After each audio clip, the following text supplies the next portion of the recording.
precisamente cuáles serían esas enfermedades que más necesitan el trasplante de células de sangre cordón umbilical.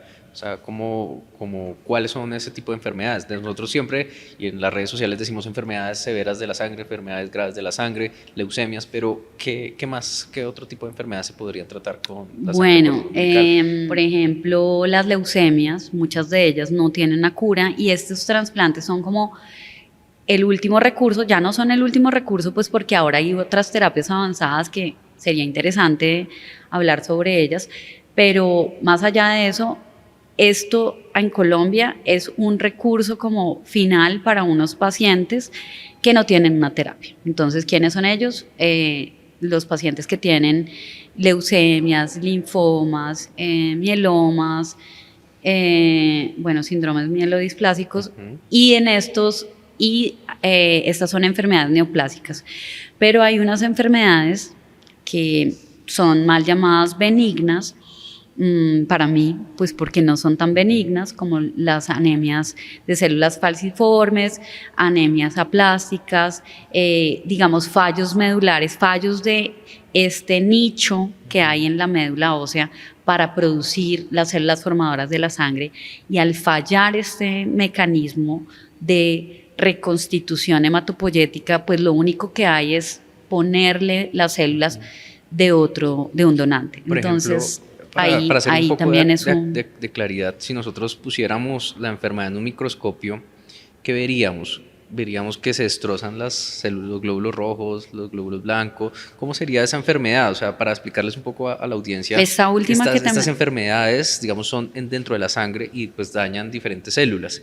que solamente se podrían con con un trasplante de células formadoras de la sangre, que vuelva a restituir todo este nuevo sistema y que esta persona pueda recuperarse. ¿Es así un poco este tipo de enfermedades de la sangre? Sí, o sea, digamos, hay varias cosas de las que dijiste que son ciertas. En estas enfermedades benignas, o mal llamadas benignas, hay un daño en la médula ósea. Pero en las malignas, la médula ósea, que es la que crea todas nuestras células de la sangre. Es como la casita, es donde se producen, es como el sitio donde se producen las células formadoras de la sangre, que es como esa casita. Y está al interior de nuestros huesos. Está al interior de nuestros huesos.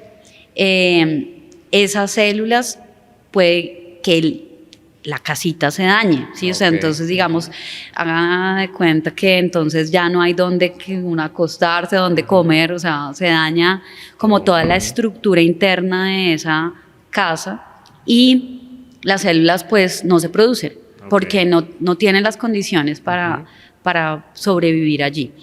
Entonces, hay unas enfermedades genéticas que hacen que eso pase así. Y digamos que puede que haya un defecto, digamos las células no pueden producir algo que las hace funcionales. Entonces uno lo que hace, o los médicos tratantes lo que hacen es irradiar o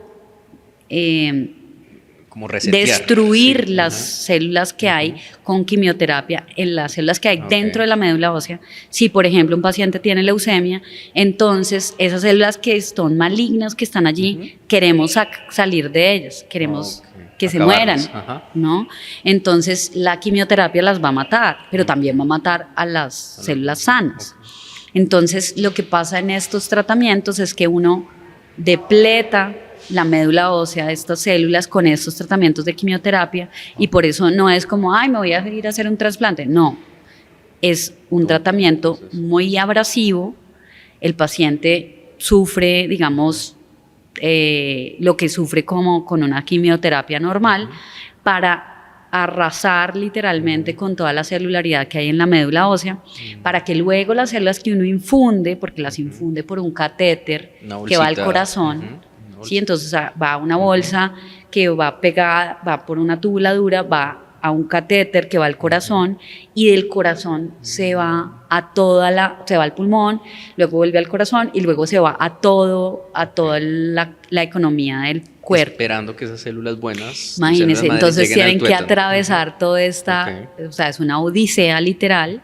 Las células como Ulises, que va yendo hasta Ítaca, que viene siendo la médula ósea, y tiene que atravesar pues los gigantes, y esos gigantes podrían, digamos, dañar la efectividad de un trasplante, o cómo ha sido la efectividad de los trasplantes. Claro, entonces digamos que no solamente tienen que atravesar, sino atravesar toda la economía del cuerpo para llegar a los huesos, atravesar los vasos sanguíneos y llegar justo al nicho donde ellas proliferan. Entonces, claro, se pueden quedar en los vasos sanguíneos, se pueden morir, puede que no sean suficientes para lleguen, pero no sean suficientes, y entonces solamente producen una reconstitución temporal y después el paciente recae. O también puede ser que simplemente no lleguen, hay un fallo del trasplante, o también puede pasar que el mismo trasplante ataque al donante, o sea, es tan eficiente que termina las células del donante atacando las células del intestino, las células de la piel, porque de todas maneras se hacen trasplantes con una cierta incompatibilidad, y al ser incompatible el donante resulta atacando a las células del paciente y pues generando una complicación muy grave, y pues digamos que tiene diferentes grados de gravedad, que se llama enfermedad de injerto contra huésped. Ok, entonces de todas maneras hay un porcentaje mínimo de que algo de esto suceda, pero también hay un gran porcentaje de efectividad de los trasplantes. Claro, pues hay un porcentaje de efectividad de los trasplantes que depende mucho de en qué momento llega el paciente al tratamiento. Entonces, la mayoría de los pacientes resultan, la mayoría de los pacientes que les va muy bien son los que llegan temprano al trasplante. Los que no les va tan bien es porque los dilatan, porque las barreras en salud les impiden llegar, por ejemplo, a que les hagan el examen de histocompatibilidad, o, por ejemplo, que les hagan que el grupo de oncohematólogos que tiene que decidir si el paciente es candidato a trasplante, pues no lo pueda ver, es decir, se demoran mucho en llegar a esa sesión, esa junta donde se decide, se toma en cuenta, digamos, todas las condiciones del paciente para decir, sí, este es un paciente candidato a trasplante. Por eso es muy importante la pregunta que me hacías antes de, bueno, yo puedo decir allá en el banco público, como es público, entonces pudiera llegar allá a tocar y decir, venga, necesito estas células. No se puede. No se puede. No porque no queramos, sino porque es tan complejo el proceso, porque es tan compleja la candidatización de ese paciente a trasplante, que simplemente el paciente no lo puede saber hasta que llega a ese grupo de oncohematólogos especialistas que le dicen, sí, usted es candidato, se tiene que hacer todos esos exámenes, y además su donante tiene entre esta opción y esta opción, y por eso lo que queremos en el ICVIS y lo que se ha promovido un poco en el ICVIS es que un paciente tenga todas las posibilidades de donante. Es decir, un paciente que no tiene un donante 100% compatible en su familia, el médico tratante le puede decir, mire, hay cordones, hay una sangre de cordón que le puede servir, pero también hay un donante adulto que le puede servir, pero también hay un digamos, un haploidéntico que le puede servir. ¿Cuál es el donante mejor?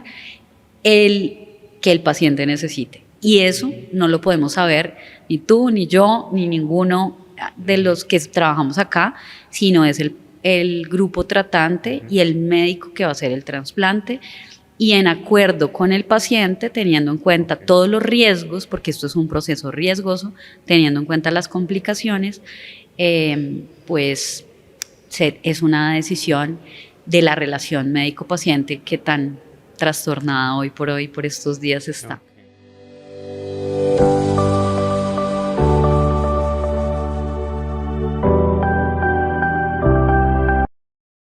ICVIS, Instituto Distrital de Ciencia, Biotecnología e Innovación en Salud. Pasión por la ciencia y la vida.